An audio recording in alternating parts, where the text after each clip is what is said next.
It was a Friday afternoon when Ginger Taylor, a Westside Elementary School kindergarten teacher, saw two men with no kids walk into the playground full of children. One of the men grabbed a 5-year-old girl and tried to walk out with her, thinking he'd go unnoticed, and that's when Taylor chased after them in a sprint. Little did she know that what she was getting herself into was going to change her life entirely and even earn her a standing ovation from the entire community.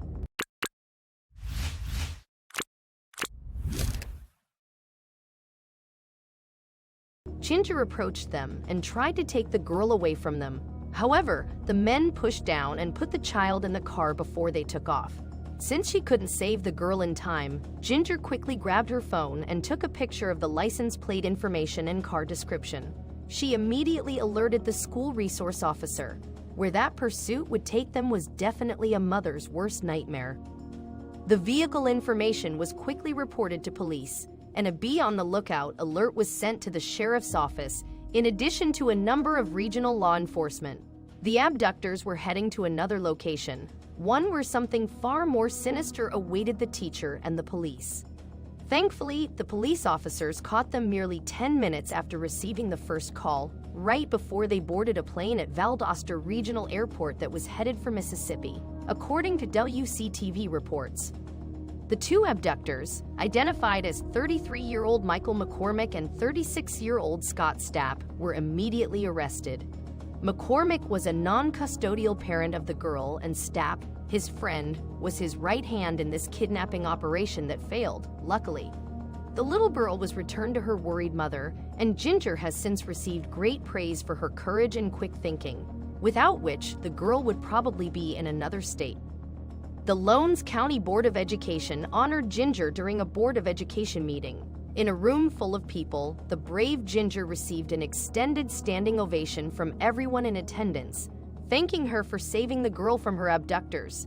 In all humility, Ginger said that she didn't deserve the credit. According to her, all glory belongs to God. "I'm honored to be recognized, but I'd like to give the glory to God," Taylor said to an overflow crowd, where there was hardly a dry eye in the room. "He was there for me, protecting me, the child, every teacher on the playground, all my co-workers, and without him, the child wouldn't be here. We've set a protocol in the event something like this happens," Lowndes County Sheriff Chris Prine said. "I certainly wasn't expecting it to happen as soon as it did, but I certainly couldn't have had a better witness than Ms. Taylor. She passed the information on to our SRO, they got in touch with 911, we dumped everybody out of the sheriff's office. Everybody stopped what they were doing and focused on the school and the surrounding part of the county," he added. "She gave us the description of the car, we knew what the driver looked like, we knew the tag number, and that's very unusual to have all that information," Sheriff Prine continued. "Within 15 minutes, we had him cuffed and the child in custody." Michael Ray McCormick was charged with kidnapping, simple battery on a school official, and disruption of a school. Scott Stapp, his accomplice in the kidnapping, was also charged for being part of the abduction and conspiracy. Ginger is an asset to the public school system, not only for her brave stand, but also for her great teaching skills. She is definitely a great blessing to every child and educator at her school. It's not every day that you find a kindergarten teacher willing to risk her life to save one of her students from armed and dangerous abductors.